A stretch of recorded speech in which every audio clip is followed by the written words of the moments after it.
اللہ اللہ اللہ اللہ اللہ اللہ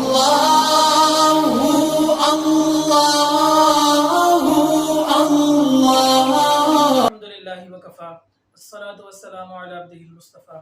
اما بعد فاعوذ باللہ من الشیطان الرجیم بسم اللہ الرحمن الرحیم۔ نماز کے شرعی مسائل کے ساتھ آپ کو علم پکار میں خوش آمدید کہتے ہیں۔ اگر آپ نے ابھی تک ہمارے چینل کو سبسکرائب نہیں کیا تو سبسکرائب کر لیں تاکہ ہر آنے والی نئی ویڈیو کا نوٹیفیکیشن آپ تک بر وقت پہنچ سکے۔ سوال یہ ہے کہ ہر نماز کا وقت کب تک ہوتا ہے، یعنی فجر کا وقت کب تک ہوتا ہے، کب تک ہم فجر کی نماز کو ادا کر سکتے ہیں، ظہر کی نماز کا وقت کب تک ہوتا ہے، عصر کا وقت کب تک ہوتا ہے، مغرب کا اور عشاء کا وقت کب تک ہوتا ہے۔ فجر کا جو وقت ہے وہ تقریباً جو ہے وہ 1.25 گھنٹے کا ہوتا ہے، یعنی کہ سردی و گرمی کے لحاظ سے کچھ کم زیادہ ہوتا رہتا ہے۔ مثال کے طور پر اگر 6 بجے سٹارٹ ہوا تو 7:15 تک ہو سکتا ہے، ٹھیک ہے نا۔ تو سردی کے لحاظ سے، گرمی کے لحاظ سے کم زیادہ وہ ہوتا رہتا ہے، اور اس کا پراپر ایک جو ہے وہ کیلنڈر بھی ملتا ہے جو ہم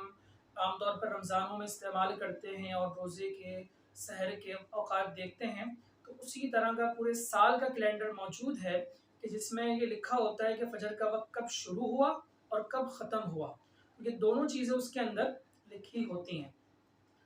اب سوال یہ ہے کہ ظہر کا وقت کب تک ہے، کہ اس کے لیے بھی کوئی خاص اوقات ہیں یا نہیں۔ تو ظہر کا وقت جب شروع ہوتا ہے اس وقت سے لے کر جب تک عصر کا وقت شروع نہ ہو جائے اس وقت تک ظہر کا پورا وقت ہوتا ہے۔ یعنی ظہر کا وقت مثال کے طور پر 12:30 پہ سٹارٹ ہو رہا ہے تو وہ جائے گا 5 بجے تک۔ جب 5 بجے تک وہ جائے گا، عصر کا وقت شروع ہوگا 5 بجے، ظہر کا وقت ختم ہو جائے گا۔ اسی طرح عصر کا شروع ہو جائے گا وہاں سے، پھر جب مغرب کا وقت آئے گا تو عصر کا وقت ختم ہو جائے گا، یعنی عصر کا وقت جو ہے وہ مغرب کی نماز تک ہوتا ہے۔ مغرب کا جو وقت ہوتا ہے وہ عشاء تک ہوتا ہے۔ جیسے عشاء کا وقت شروع ہوگا اس سے پہلے مغرب کا وقت جو ہے وہ ختم ہو جائے گا۔ مثال کے طور پر عشاء کا وقت جو ہے وہ 9 بجے شروع ہو رہا ہے، اس کا مطلب ہے کہ 9 سے پہلے تک جتنا بھی وقت ہے وہ مغرب کا ہے۔ اسی طرح جو عشاء کا وقت ہوتا ہے وہ فجر تک ہوتا ہے، یعنی فجر کی نماز کا وقت شروع ہونے تک ہم عشاء کی نماز کو ادا کر سکتے ہیں۔ مثال کے طور پر فجر کا وقت 5 بجے شروع ہو رہا ہے، صبح کے 5 بجے، تو 5 سے پہلے تک کا جو وقت ہے وہ سارا کا سارا عشاء کا وقت ہوگا، قضا کا وقت نہیں ہوگا۔ لیکن ان اوقات کے بعد اگر کوئی نماز پڑھے گا،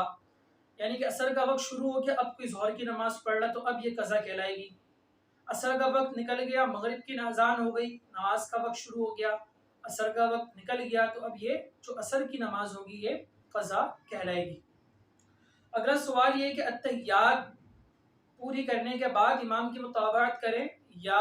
ایسے ہی کھڑے ہو جائیں۔ جماعت سے نماز پڑھ رہے ہیں اور دوسری رکعت میں بیٹھے ہوئے ہیں، امام نے اتحیات اپنی پوری پڑھ لی ہے اور ہماری ابھی جو ہے وہ آدھی ہوئی ہے،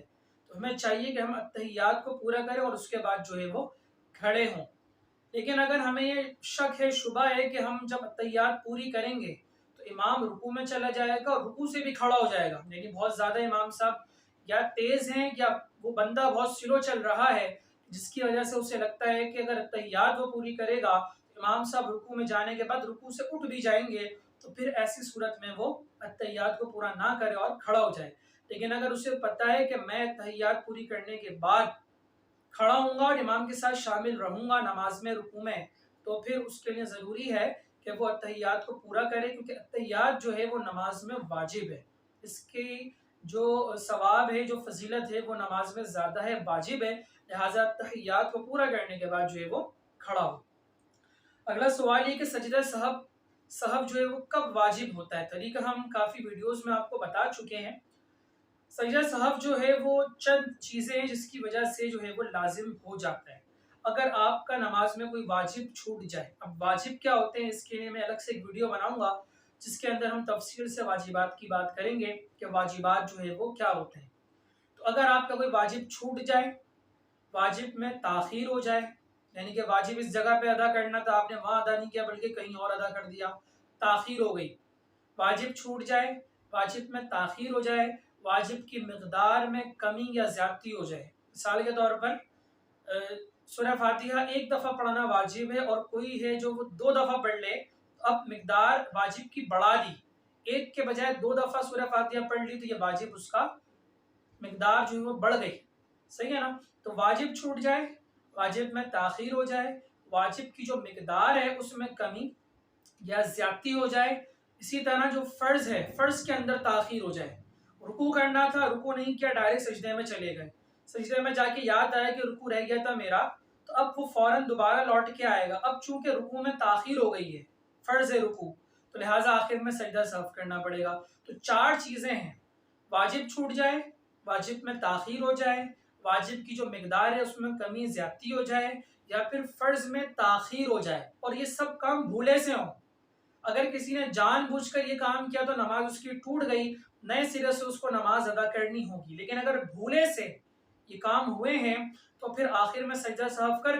وہ اپنی نماز کو پورا کر سکتا ہے۔ اگلا سوال یہ ہے کہ فرض کی تیسری اور چوتھی رکعت میں سورہ فاتحہ پڑھنے کا